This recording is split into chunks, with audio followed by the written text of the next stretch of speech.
नमस्कार मंडळी, मी राजन साळगावकर. कोकण आणि संस्कृती या यूट्यूब चॅनलवर आपल्या सर्वांचे हार्दिक स्वागत. श्री देव भैरव जोगेश्वरी मंदिरामध्ये नवरात्र उत्सव निमित्त दशावतारी नाटक आयोजन केलेलं आहे. त्या नाटकाचं आता नाटक सध्या चालू आहे. त्या नाटकाचा आम्ही काही भाग तुम्हाला दाखवणार आहे, तो तुम्ही बघा. आणि नाटकाचा भाग आवडल्यास लाईक आणि शेअर नक्की करा. आणि माझ्या चॅनलवर कोण नवीन असाल तर माझ्या चॅनलला सबस्क्राईब करा.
सांप्रत आमचं येणं झालंय ते कुठं तर या पुढाळ देशी बारा मल्हार प्रांताच्या दिशेने आमचं येणं झालंय.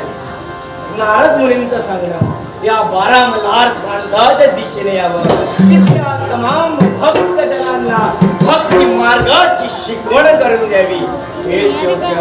पण काही का असेना चालून चालून पाय दमले आहेत, शरीरात जरा थकवा जाणवते, क्षणभर इथे विश्रांती घ्यावी हेच योग्य.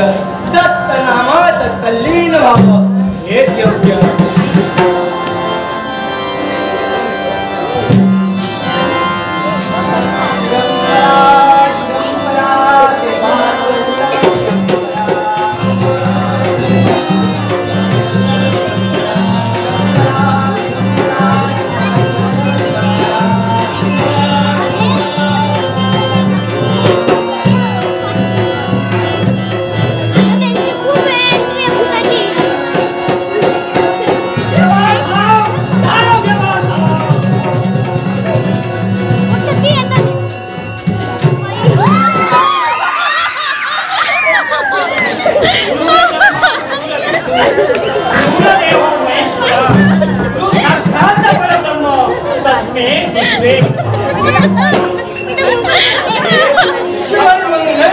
आशीर्वाद राजन.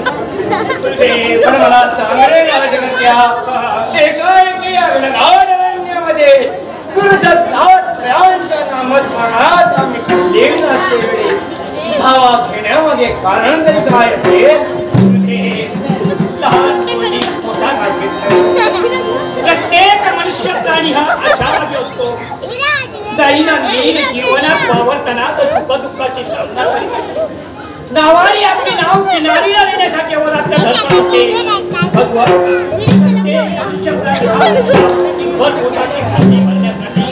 आपल्या जीवनाची नौका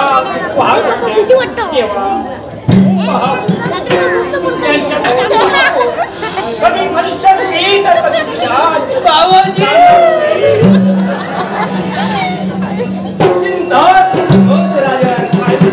मी माझ्या गुरुदत्तात नामस्मरण करून कोणी केले याचं स्मरण करून घेतो. म्हणून म्हणतोय जय रक्तरंजन भगवान दत्त परब्रह्म देव दत्त श्री देव दत्त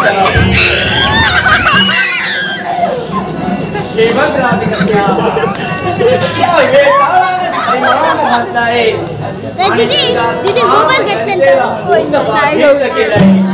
परंतु चिंता करू नको या तमाम बाधेचं निरसरण करण्यासाठी शाबरी मंत्रात मी काव्य केलंय परंतु तो शाबरी मंत्र अजून पूर्णत्वास आला नाही त्याला सिद्धी प्राप्त झालेली नाही परंतु मी माझ्या तपोबलावर तुझ्या या तमाम जनतेला झालेली भूतबाधा त्या संपूर्ण भूत पिशाचांना बंदिवान तर नक्कीच करू शकतो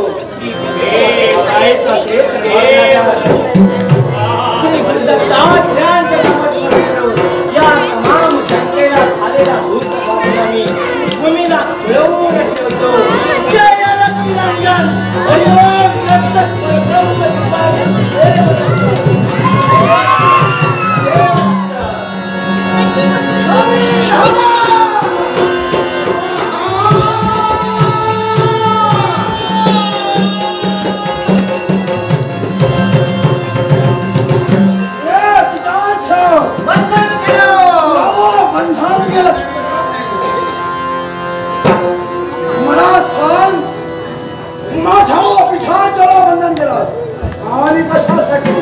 कारण ही तुझी पिशाच सेना या असलेल्या तमाम जनतेला नाहकपणे त्रास देण्याचं कर्तव्य करत होते या तुझ्या तमाम पिशाचाला या भूमीशी छळवून ठेवलं आहे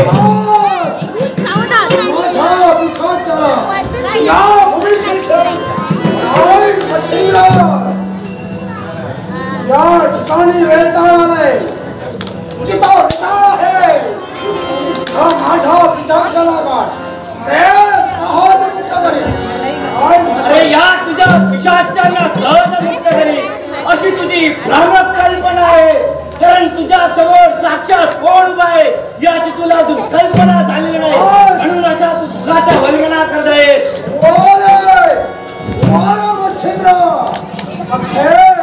तुझ्या तंत्र मंत्राच्या जोरावर अरे माझा पिछाचा बंधन कर एकच सांगू इच्छितो त्या समोर समोरचा व्यक्त करतो माझ्या पिछाच्याला मुक्त कर म्हणतो तुझ्या झालेला पिशाचांना मी मुक्तही करीन पण माझ्या एका प्रश्नाचं उत्तर दे अगोदर कोणता प्रश्न हा देव तू काय चालविला आहे जो कोणी मनुष्य प्राणी तुझ्या नेत्रासमोर टाकत आहे त्या प्रत्येक मनुष्याला तू भूत बाधित करत आहे का आणि कशासाठी करतोय तोच गोष्टीसाठी माझं अस्तित्व माझी प्रतिष्ठा वाढावी या उद्देशानं हे सारं चाललंय ते मला सांग रे बेताळा तुझं वास्तव्य होतं ते म्हणजे हिमालया ठिकाणी कैलासच्या शंभू महादेवाच्या चरणापाशी तुला जर तुझं अस्तित्व प्राप्त करून घ्यायचं असेल तर त्या शंभू महादेवांनी जर वंदना केली असती सांगितलं असतं ते तुला नक्कीच कुठे ना कुठे अस्तित्व प्राप्त करून दिलं असतं महादेवाने मृत्यू लोकाच्या ठिकाणी पाठविलं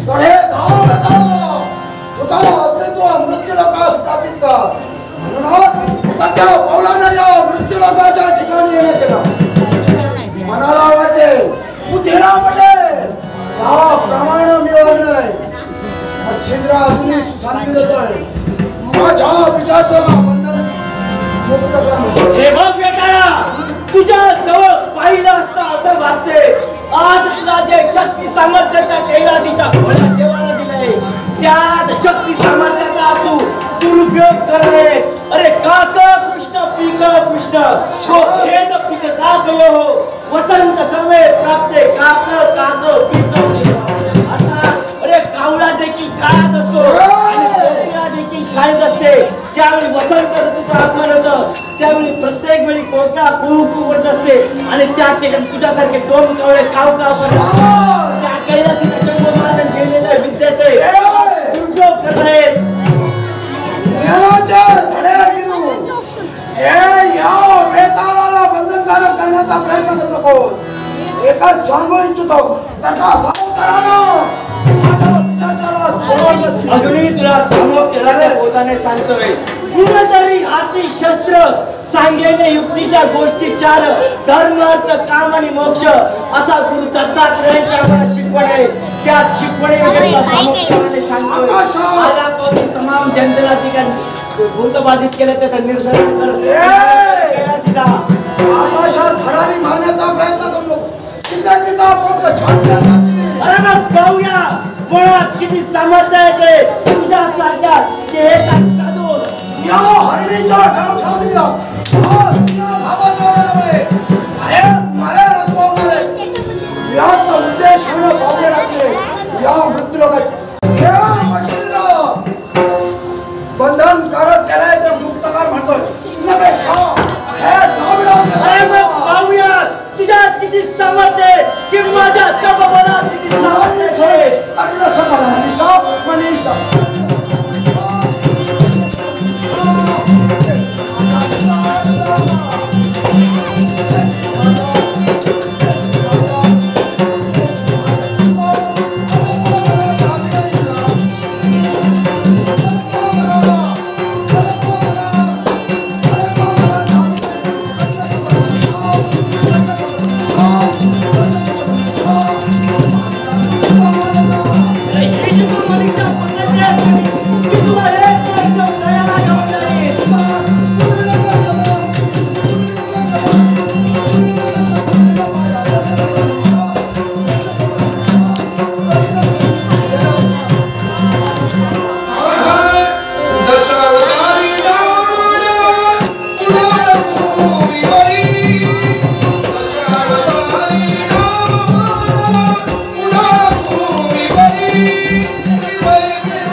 शाबरी मंत्राचं कावळे केले. एक ना एक दिवस तो शाबरी मंत्र सफल होईल. ज्यावेळी तो शाबरी मंत्र सफल होईल त्यावेळी तुझ्या तमाम जनतेला झालेल्या भूतबाधेचं पूर्णपणे निरसन होणार आहे. चिंता करू नको. जा म्हणतोय तुझ्या राजाश्रमी जा. श्री गुरुदेव दत्त. एक सारखा विचार करतोय. शाबरी मंत्र अजून सिद्ध झाला नाहीये. त्या शाबरी मंत्राच्या सिद्धतेसाठी काय करावं, पुढील पाऊल कोणती उचलावी. दत्तात्रय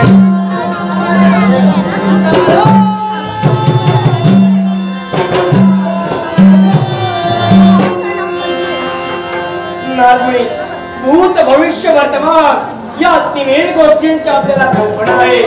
सांप्रत घडलेला सर्व प्रकार मग सांगा हो नारमुनी, पुढे शाबरी मंत्राच्या सिद्धतेसाठी आम्ही काय करावं. वेदांनी त्याची बाधा निर्माण केली ती दूर करण्यासाठी शाबरी मंत्र पूर्णत्वास येणं महत्वाचं आहे. आणि जर शाबरी मंत्र पूर्णत्वास यायचं असेल तर कालिका माता अंश रूपाने तुमच्या जिनेच्या अग्रभागी विराजमान व्हायला हवी. आणि सांगताय नागमणी, तो मी शाबरी मंत्राचं काव्य केलंय, तो जर शाबरी मंत्र पूर्णत्वास यायचा असेल तर अंश रूपाने का होईना माझ्या जीवेच्या जीवाग्री कालिका माता विराजमान. मला कालिका मातेचे दर्शन कुठे होईल? देवचं कथन करण्यासाठी आलोय. कालिका माता यावेळी परशुराम भूमीमध्ये पुराणा देशामध्ये अडूळ या गावी एका उंच टेकडीवर विश्रांती घेते. विलंब न करता परशुराम भूमीमध्ये जावं, पुराणा या देशी जावं व अडूळ या गावी जाऊन शाबरी मंत्रास पूर्णत्व द्यावं अशी इच्छा आहे. जर तुमची अशी इच्छा असेल तर क्षणाचा विलंब न करता हा मच्छिंद्रनाथ कुडाळ गावाची अडूळ टेकडी जवळ निघाला. करे त्या टेकडीच्या दिशेने निघाला हा मच्छिंद्रनाथ.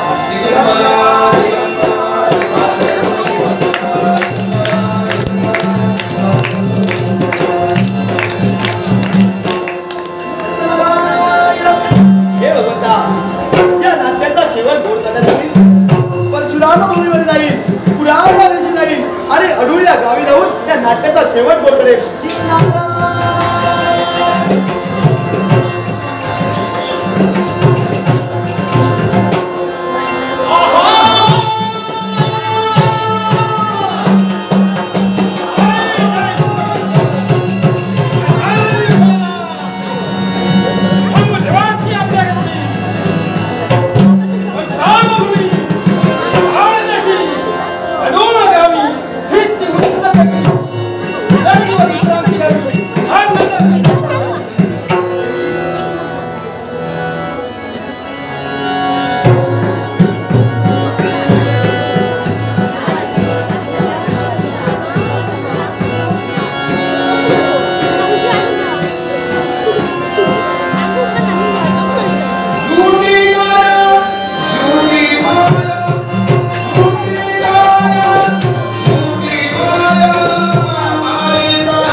समोर दिसते ती म्हणजे उंच टेकडी. त्या टेकडीवर माझी कालिका माता विराजमान झाली असेल. अरे वा, सर्व निराशा सर्व माझा मातेचं त्या ठिकाणी असते. सर्व मंगल मांगल्ये शिवे सर्वार्थ साधिके शरण्ये त्र्यंबके गौरी नारायणी नमोस्तुते नारायणी नमोस्तुते नारायणी. तूट म्हणतोय तुझ्या भेटीसाठी तुझा सत्शिष्य मच्छिंद्रनाथ आलाय. ऊट म्हणतोय महादेव. गाठ सोपी गेलेली आहे माझी माता, पण या जगाच्या कल्याणासाठी हिला निद्रावस्थेतून जागृत अवस्था प्राप्त करून द्यावीच लागेल. ऊट म्हणतोय महादेव, या जगावर आलेला अरिष्ट दूर करण्यासाठी तुझ्या साह्याची मला आवश्यकता आहे. आश्चर्य नवल म्हणावं की चमत्कार. मातेला देख विडवण्या केल्या परंतु माता काही उडत नाही. माझ्याजवळ राहतोय का म्हणजे शेवटचा उपाय. दत्तात्रयाचं नामस्मरण करू माझ्या पदावर का होईना मातेला उठवावा हेच योग्य. जय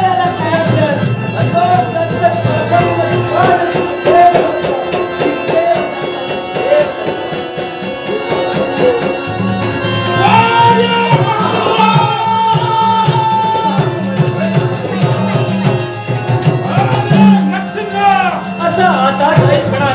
मी भयंकर होतात प्रेत झालं. मच्छिंद्र, मी माझ्या देवाची आज्ञा घेतली. निद्रा घेताना त्यालाही कारण तसंच आहे माते. शाबरी मंत्रात मी काव्य केलंय आणि शाबरी मंत्र अजून सिद्ध झाला नाही. शाबरी मंत्राच्या सिद्धतेसाठी औषध रूपाने काव्य माते माझ्या सेवेच्या मच्छत माशाच्या पोटी आलेला जन्माला मच्छिंद्र, मला आत्मज्ञान शिकवतो. मी तुझी आज्ञा की नाही, मी आज्ञा की राहती माझ्या शंभू देवाची. परंतु माते आता प्रसंग कसा उद्भवलाय. मला तुझ्या सहाय्याची आवश्यकता आहे. तत्काली तुला समुद्राच्या पोटाने सांगतोय माते, माझ्या जीवेच्या जीवात विराजमान हो आणि जे मी शाबरी मंत्राचं काव्य केले ते मला पूर्ण करू दे. अरे फसवड्या, नाथ तत्व तुम्ही समजा, देव तत्व आम्ही समजतोय. त्या वेळी शंभू महाराजाची आज्ञा होईल, त्या वेळी विराजमान प्रसिद्ध होईल. हे बघ माते, नाथ तत्व आणि देव तत्व एकच करण्यासाठी हा मच्छिंद्र झटत आहे. तेव्हा माझ्या म्हणण्याला होकार दे आणि माझ्या जीवाच्या जीवात विराजमान म्हणतोय.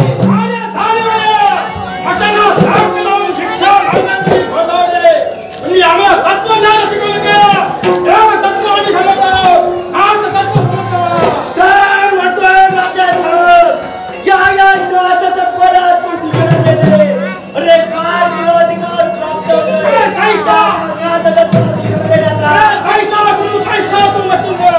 गुरुची शिकवण्यात असेल आणि मच्छिंद्र तुझी कशा आहे. अरे माझ्या गुरुला तू नाही ते बोलत आहेत माते. हे बघ माते, अजूनही विषय केला नाही. माझ्या म्हणण्याला होकार दे. काय करशील मच्छिंद्र? सामर्थ्य आहे ते. होऊन जाऊ दे तुझ्या मनाला.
वातावरण अस्त्र सोडावं लागलंय. मच्छिंद्र, प्रत्येक गोष्टीला काळाने वेळ यावा लागतो. या वेळेला तू वातावरण अस्त्राचा वापर केला आहेस, पण मला सांगले अशी कोणती गरज होती त्यामुळे तू वातावरण अस्त्राचा वापर केला आहे. मला सांग रे महादेवा, शाबरी मंत्राचं काव्य मला कोणी करायला सांगितलं? आम्ही सांगितलं. मग त्या शाबरी मंत्राच्या सिद्धतेसाठी तुझ्या या अस्त्राजवळ मी विनवण्या केल्या. हे अस्त्र मला मानलं नाही म्हणून मी त्याच्यावर वाताकर्षण अस्त्र सोडलंय. मग मला सांग माझं काय चुकलं? हे मच्छिंद्र, प्रत्येक गोष्टीला कारण असतो, प्रत्येक गोष्टीला काळ आणि वेळ असतो. आवाजशिवाय क्रिया घडत नसते. अर्थात वेळेआधी कुणाला काय मिळत नसतो आणि वेळेनंतरही कुणाला मिळत नसतो.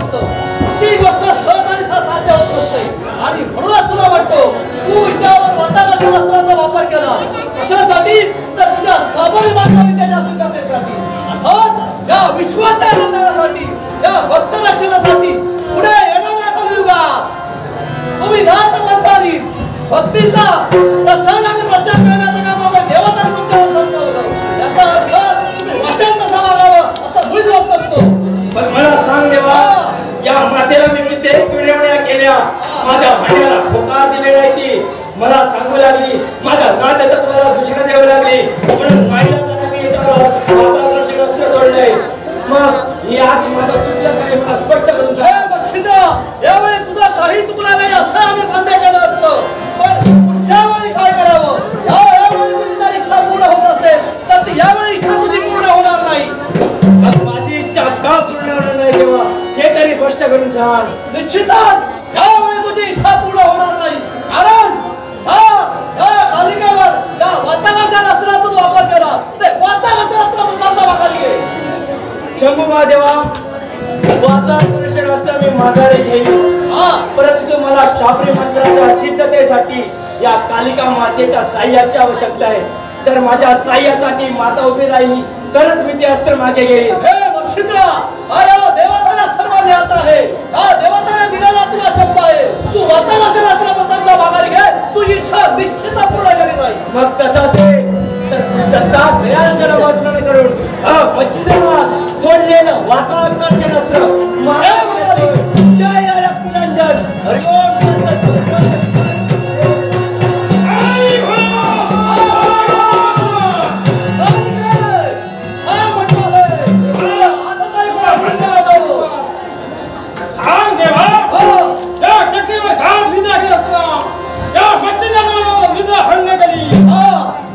प्रत्येक गोष्टीला कारण असतं, कारणाशिवाय क्रिया घडत नसते. आणि म्हणूनच तुला यापूर्वी म्हटलं होतं, ज्यावेळी ते वेळ येईल त्यावेळी तुझ्या प्रश्नाचं उत्तर नक्कीच दिलं जाईल. अर्थात या नाथ मंतानी आम्ही देवताला त्या भक्तीचा प्रसार आणि प्रचार करण्याचं कर्तव्य संपवलं.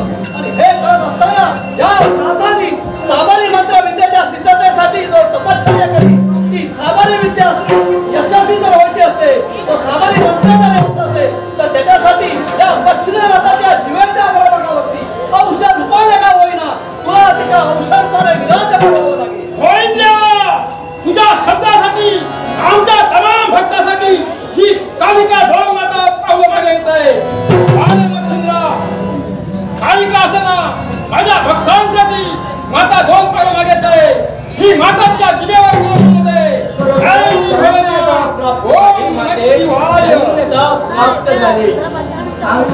तुझ्या मनी अजून काही इच्छा आहे काय?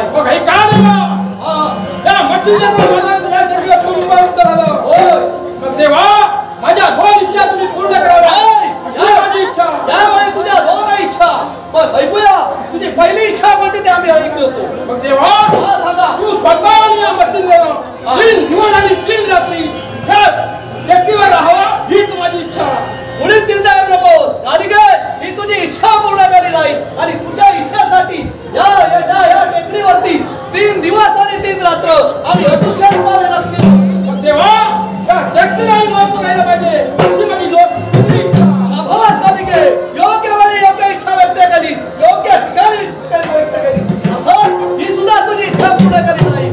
कशी आणि कोणत्या प्रकारचे होईल सांग देवा. या ठिकाणी या मच्छिंद्रनाथाने साबरी मंत्र विद्येच्या सिद्धतेसाठी फार मोठी अशी तपसाधना केली. म्हणूनच या टेकडीला मच्छिंद्रनाथ तपभूमी तपभूमी ओळखला जाईल. त्याचप्रमाणे आपल्याला तुझी दुसरी इच्छा, या स्थानाला काहीतरी वेगळं महत्व असायला पाहिजे. म्हणून म्हणतो आहे या ठिकाणी तुझ्या इच्छेसाठी आम्ही या ठिकाणी अदृश्य रूपाने का होईना वास्तव्य करणार आहोत. या मच्छिंद्रनाथाचा इथपर्यंत भूमी केले तरी बऱ्याच तिथे तपश्चर्या केली. तू सुद्धा या ठिकाणी आलीस, आम्ही देवाचा या ठिकाणी आलो. म्हणून यापुढं या स्थळाला देवाचा डोंगर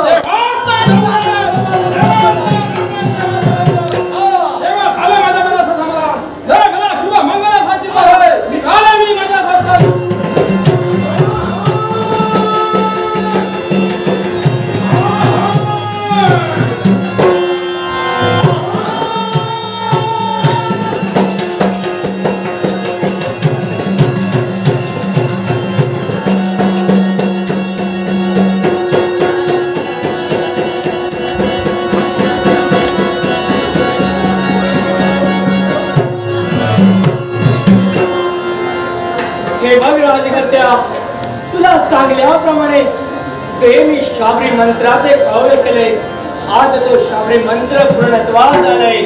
या कलियुगामध्ये 2 मंत्र आहेत. एक म्हणजे शाबरी मंत्र आणि दुसरा म्हणजे वैदिक मंत्र.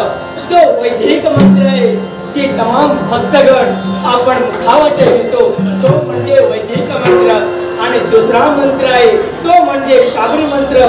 शाबरी मंत्र स्वयंसिद्ध असा मंत्र आहे. या मंत्राचा जो कोणी पठण करेल त्या प्रत्येक माणसाला सिद्धी प्राप्त होईल. त्या सिद्धी योगे भूत बाधा निरसरण होऊ शकते. आपल्या आयुष्यात असलेली तमाम दुःख निरसरण होऊ शकतो. आज शाबरी मंत्राचं काव्य पूर्ण झालेलं आहे. त्या शाबरी मंत्रायोगे त्या तमाम जनतेला झालेलं भूत बाधेचं निरसरण हा मच्छिंद्रनाथ आज करतोय. हे बघ राजकन्या, तुझ्या तमाम जनतेला झालेला भूत बाधेचं निरसरण शाबरी मंत्रायोगे हा मच्छिंद्रनाथ करतोय. जय अलख निरंजन.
मी तुझ्या स्वाधीन का होणार नाही आणि तुझी भूत पिशाच बाधा पण तुझ्या स्वाधीन होणार आहे का ते मी तुला सांगतोय. कारण मी जे शाबरी मंत्राचं काव्य केले त्या शाबरी मंत्राच्या काव्यायोगे तमाम जनतेला केलेल्या भूत बाधेचं मी निरसरण केलंय. आता कोणालाही भूत पिशाच बाधित तू करू शकत नाही. देवाचा का मच्छिंद्र माझ्या स्वाधीन होत देवाला देव सुद्धा म्हणणार नाही. नेमकी कोणती इच्छा? माझ्या मनाच्या ठिकाणारी वावरणारी एकच इच्छा, त्या विश्वाच्या ठाई माझी प्रतिष्ठा वाढली पाहिजे. माझं अस्तित्व कुठंतरी मी तुला प्रश्न केला, त्याला माझ्या स्वाधीन कर. त्याला तुझ्या स्वाधीन केलं जाणार नाही. तशाच प्रकारचा कारण माझी प्रतिष्ठा पण तुझी इच्छा मात्र यावेळी विश्वाच्या देवा तुझी असलेली इच्छा सारा देव देवतांना स्थान आहे.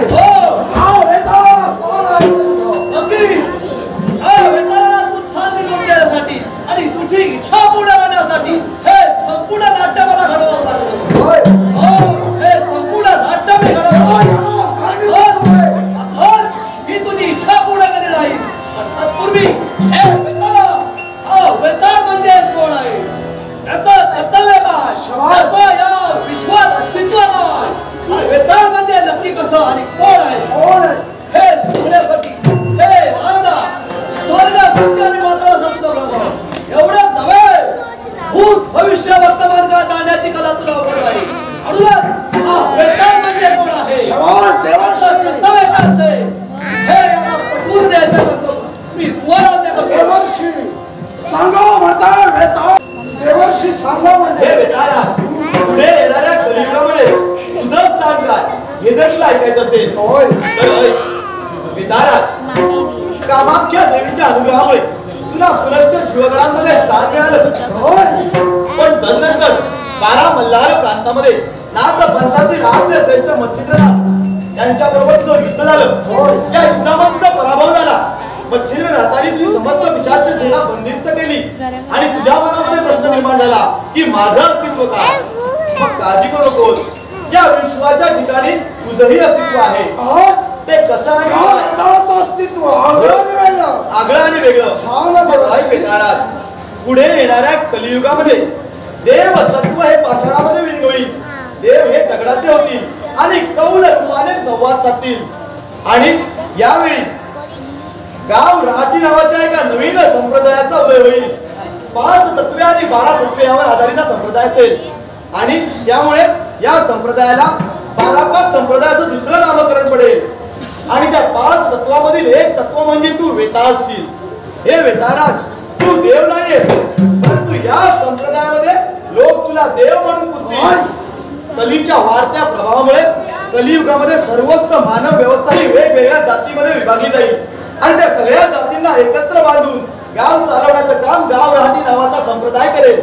आणि त्या संप्रदायामध्ये प्रमुख स्थान म्हणजे तुझं वेताळाचं असेल. तू वेताळ व तुझे समस्त शिवपिशाचगण प्रत्येक गावाच्या सीमेवर वास्तव्य करतील. येणाऱ्या जाणाऱ्याला मार्ग दाखवतील. आणि याच तुमच्या गुणधर्मांमुळे प्रत्येक मानवाला तुम्ही आपलेसे वाटू लागाल. आणि यात तुम्ही ज्या ठिकाणी तुमचं वास्तव्य असेल त्या ठिकाणाचं संवर्धन केलं जाईल, त्याचं रक्षण केलं जाईल. आणि त्या स्थानाला देवाची जागा म्हणजे देवराई म्हणून ओळखलं जाईल. हे वेताळराज, तू देव नाहीये, परंतु या संप्रदायामध्ये तुला देव म्हणून पुजतील. आणि तुझ्या या गुणधर्मांमुळे भूत पिशाचांचा तू अधिपती म्हणून कोण तुला भूतनाथ म्हणेल. सर्व क्षेत्राचा अधिपती म्हणून तुला कोण क्षेत्रपाल म्हणेल. सगळ्यांचा राखण करता म्हणून तुला कोण राखणदार म्हणेल. अशा वेगवेगळ्या नावाने तुला संबोधन दिले जाईल. हे वेताळराज, सात्विक स्वरूपामध्ये जर का तुझी कोणी भक्ती केली तर तू प्रसन्न होशील. परंतु तुझ्या शिवगणाची जर तामसिक स्वरूपामध्ये कोण भक्ती करत असेल तर तू लवकर प्रसन्न होऊन भक्ताची इच्छित मनोकामना पूर्ण करशील. आणि अशा प्रकारे या संप्रदायामुळे तुला देव नसूनही तुला देवत्व प्राप्त होईल. सर्व देवतांचा आशीर्वाद. धन्य झाला हा वेताळ.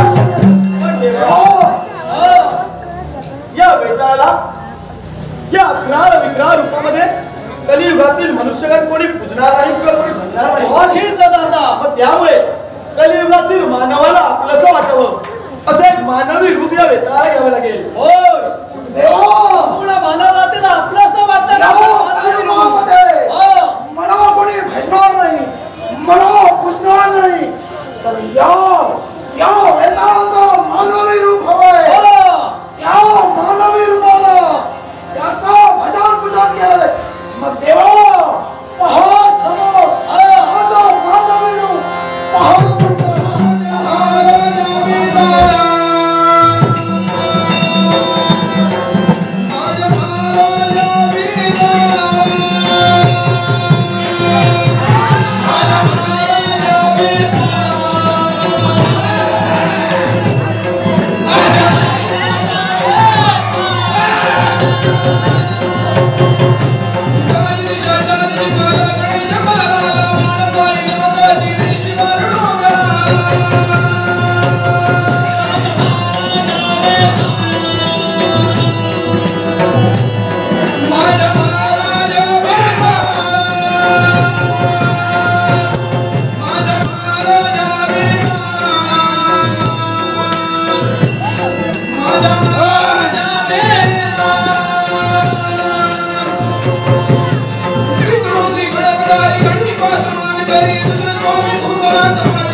आणि